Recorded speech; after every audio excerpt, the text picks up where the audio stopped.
अगर आप भी यही सोचते हैं कि मैं जो भी करता हूँ बेकार चला जाता है, उसका परिणाम मेरे मन मुताबिक नहीं आता, अगर आपके साथ भी जिंदगी में कभी कुछ अच्छा नहीं हुआ, तो ये छोटी सी कहानी अपने शब्दों के जरिए आपको बहुत कुछ सिखा जाएगी। इसलिए वीडियो को अंत तक जरूर देखें।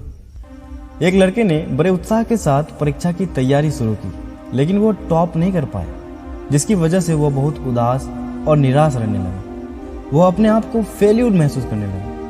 अब उसका पढ़ाई में पहले की तरह लगाव भी नहीं रहा। उसने पहले की तरह प्रयास करना भी छोड़ दिया। लड़के की इस परेशानी का पता जब उसके अध्यापक को लगा, जो कि उसके मार्गदर्शक थे, तो उन्होंने एक दिन उसे अपने घर बुलाया और पूछा, क्या बात है, आजकल तुम काफी उदास और परेशान रहते हो और पहले की तरह तैयारी करना भी छोड़ दिए। लड़के ने उदास स्वरों में कहा कि उसने दिन रात मेहनत की, पर जैसा चाहता था वैसा रिजल्ट नहीं आया, इसलिए वो हताश और निराश है। अध्यापक कुछ समय के लिए शांत रहे, फिर उन्होंने उसे टमाटर के पौधों के पास ले गए और बोले, टमाटर के इन खराब और मरे हुए पौधों को देखो। जब मैंने इस पौधे को बोया था तो मैंने बहुत मेहनत और पूरे दिल से इसकी देखभाल की थी। मैंने समय समय पर सही मात्रा में पानी दिया, खाद भी डाली और कीटनाशक का छिड़काव भी किया, पर फिर भी यह खराब हो गया। तो तुम मुझे बताओ कि अब क्या करना चाहिए। लड़के ने बोला, इतनी सारी मेहनत, इतना पैसा और समय देने के बाद भी अगर जैसा रिजल्ट हम चाहते हैं वो न मिल पाए, तो इतना सब कुछ करने का क्या फायदा। फिर अध्यापक ने एक दरवाजे की तरफ इशारा करते हुए कहा कि अब एक बार इस दरवाजे को खोल कर देखो।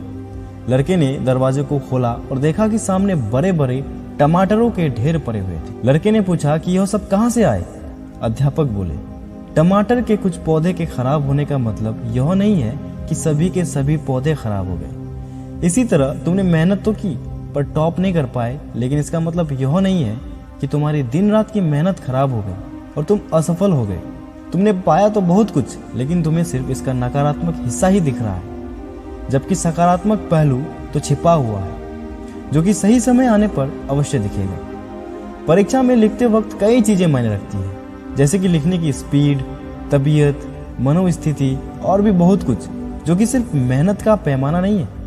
जो तुमने सीखा है वो जिंदगी के हर मोड़ पर काम आएगा। मेहनत करने के बावजूद मनचाहा रिजल्ट न मिलना, इससे यह साबित नहीं होता कि आप असफल हो गए, बल्कि आपने तो सफलता की ओर कदम बढ़ाए हैं। थॉमस एडिसन ने भी एक बार में ही बल्ब नहीं बनाया था। वे तो एक ऐसे इंसान थे जिन्होंने कभी यह विचार ही नहीं किए कि वे असफल हो रहे हैं। 9,999 बार तक वे असफल रहे बल्ब बनाने में, लेकिन आखिर में 10,000वें प्रयास में उन्होंने बल्ब का आविष्कार करके दुनिया के सामने रख दिया।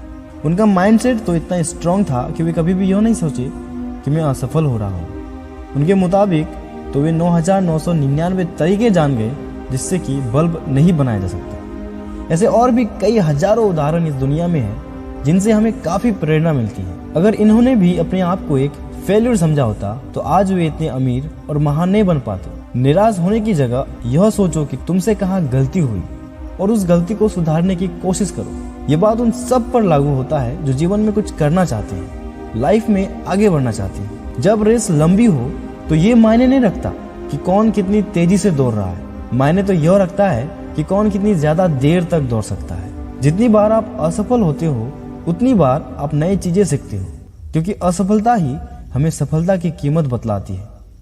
धन्यवाद।